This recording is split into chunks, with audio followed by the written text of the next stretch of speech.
के साथ मिलन करने का नाम ही सत्संग है।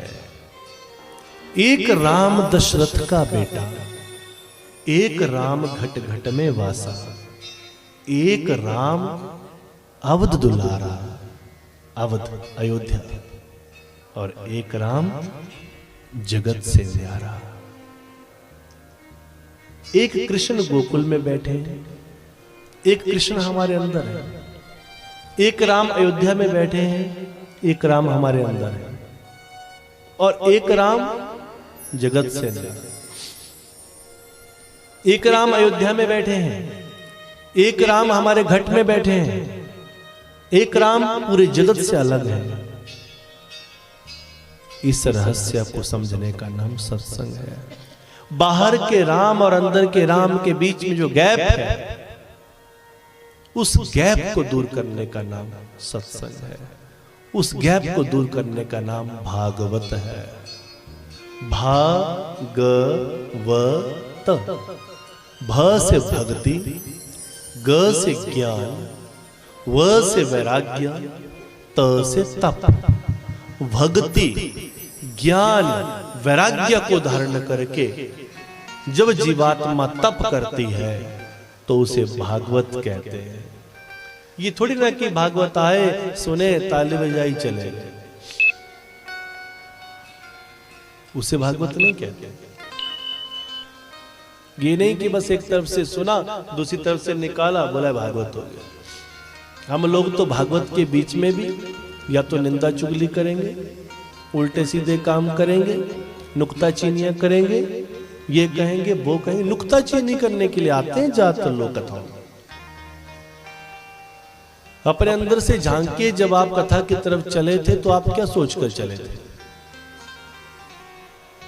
बहुत से भक्त प्रेमी भी हैं, बहुत सी माताएं, बहनें, भाई, बुजुर्ग प्रेम के लिए आते हैं, परंतु बहुत से ऐसे भी हैं, उनका बस ये है कि हमने हाजिरी लगानी है, एक गप इधर की करेंगे, एक उधर की करेंगे, नुक्ताचीनी करेंगे, निकल जाएंगे।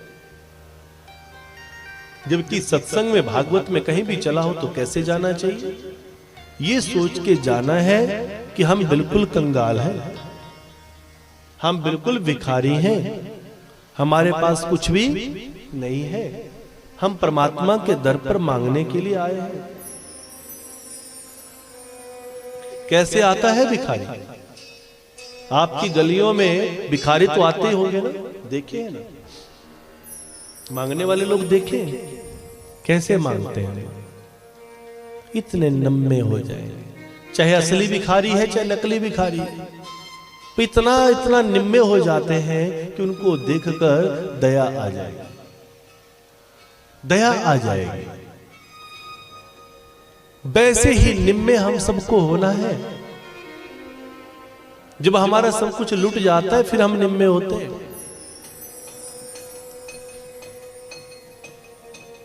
जब हमारे पास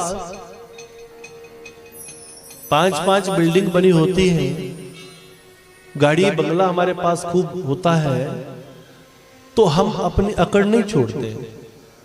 लेकिन जब एक बार कलिकाल का तमाचा पड़ता है, हमारा सब कुछ लुट जाता है, फिर हम भगवान और संत महात्माओं के पीछे दौड़ने लगते हैं। बड़े से बड़े सौदागरों को मैंने गिरते हुए देखा है।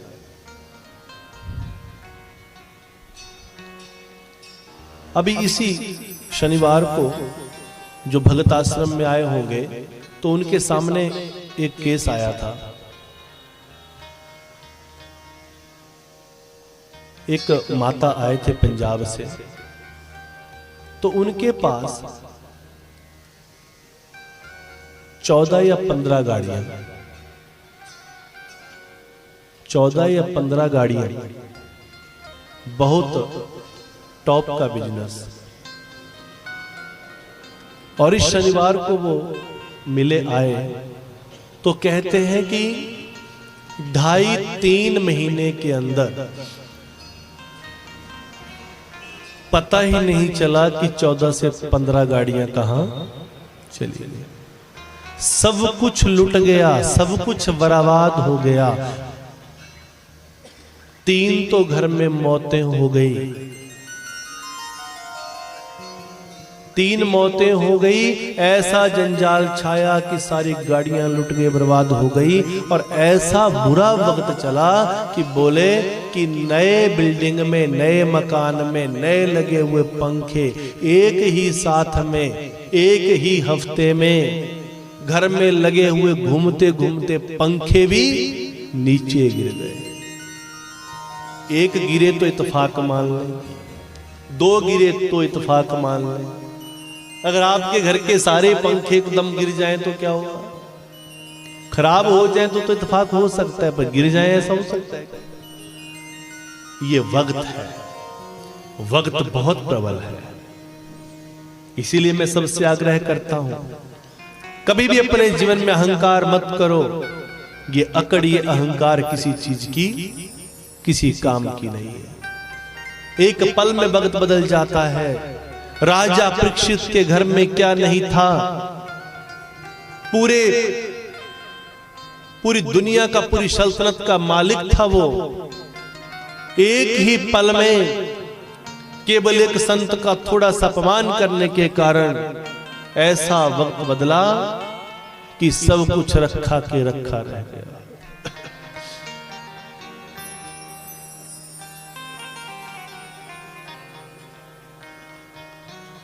एक स्त्री की सुनो कहानी, एक स्त्री की सुनो कहानी, चढ़ी श्रृंगार लगाने को, भरी सुलाई सुरमे वाली, सुरमा आंख लगाने को। कालबली का पड़ा तमाचा, सुरमा दानी अड़ी रही, खड़े रहे सब रंगले बंगले, खाली बारादरी रही। सुरमा लगाने के लिए चली थी बिल्कुल ठीक ठाक, कब कालबली का तमाचा पड़ा, सुरमा दानी भी हाथ में अड़ी रह गई। एक ब्राह्मण की सुनो कहानी, पूजा करने आया था, नहाए धोए के यमुना किनारे आसन उसने लगाया था। कालबली का पड़ा तमाचा, कालबली का पड़ा तमाचा, माला हाथ में अड़ी रही, खड़े रहे सब रंगले बंगले, खाली बारादरी रही। खड़े रहे सब रंगले बंगले, खाली बारादरी रही। एक ब्राह्मण की सुनो कहानी, पूजा करने आया था, नहाए धोए के यमुना किनारे आसन उसने लगाया था। मैं केवल आपकी बात नहीं कह रहा हूं, मैं केवल आपकी ही बात नहीं कह रहा, पर उपदेशे पांडित्यम की कथा सुनाना मेरी फितरत नहीं है।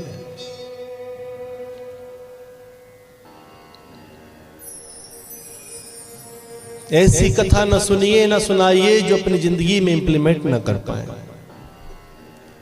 ऐसा सत्संग सुनिए ना सुनाइए जिसे आप अपनी जिंदगी में उतार ना पाए। एक संत बैठे थे, अचानक से एक देवी दौड़ती हुई आई। गुरुदेव, मैं 7 साल से आपके दर पर आती हूं, मेरा पुत्र मर गया। रोने लगी, बिलखने लगी, तड़फने लगी। सर पटकने लगी, बाल खींचने लगी, रोने लगी, गुरुदेव मेरा पुत्र मर गया, मैं क्या करूं। अपनी शिष्य के दुख को देखकर संत ने बड़ा सुंदर सत्संग आरंभ कर दिया। जैसा आप लोग सुनते हैं, सुनाते हैं, जीवात्मा निर्विकार है, वो तेरा पुत्र नहीं था, क्यों उसके मुंह में पड़ी हो, क्यों रो रही हो, वो परमात्मा अनंत है, उस परमात्मा की लीला है, जो चला गया वो तेरा नहीं था, क्या था जो तू लेकर आई थी और क्या था जो तूने खो दिया। यही तो 4 लाइनें हैं जो हमने अपनी जिंदगी में सीखी, उससे ज्यादा हमने सीखा कहा। अच्छा, उस देवी के मन में गुरु महाराज ने ऐसा सत्संग सुनाया कि उस संत की कथा सुनकर, सत्संग सुनकर वो देवी 10-15 मिनट में बिल्कुल उसके इंजन का समझे पूरा ओवरऑल बिल्कुल साफ सुथरा कर दिया उसकी मशीनरी। वो देवी जिसका पुत्र अभी अभी मरा है, उसका रोना धोना बंद हो गया, चली गई घर। अगले दिन गुरुजी को माथा टेकने आई तो गुरु महाराज अपने बाल पकड़कर बिल्कुल उसी की तरह सिर पटक पटक कर रो रहे। देवी ने बोला, गुरुजी आप क्यों रो रहे हैं? बुरी तरह रोए अपना सब कुछ। अरे बेटा, मेरा सब कुछ लूट गया, बर्बाद हो गया, कुछ नहीं बचा, मुझे बड़ा दुख हो रहा। बोला, गुरुजी हुआ क्या? वो देखो सामने मेरी बकरी मर गई पड़ी। क्या पड़ी है सामने? एक बकरी पड़ी है, मर गई मेरी बकरी मर गई। अरे गुरुजी, आपसे ज्ञान पाके कल मैं अपने पुत्र के लिए भी नहीं रोई, आप के सामने मैंने अपने पुत्र के मरने पर भी रोना बंद कर दिया। मुझे आप कह रहे थे मत रो, तो आप क्यों रो रहे हैं आज? अरे बेटी, पुत्र तो तेरा था पर बकरी तो मेरी। पुत्र तो तेरा था पर बकरी तो मेरी है। तो पर उपदेशे पांडित्यम की कथा हमारी फितरत नहीं है, ये किताबी ज्ञान का सत्संग नहीं है, ये पावन अनुभवों का सत्संग है। उतनी कथा सुनिए, उतनी कथा सुनाइए, उतना सत्संग सुनिए, उतना सुनाइए जितना हम अपनी जिंदगी में इंप्लीमेंट कर सकते हैं।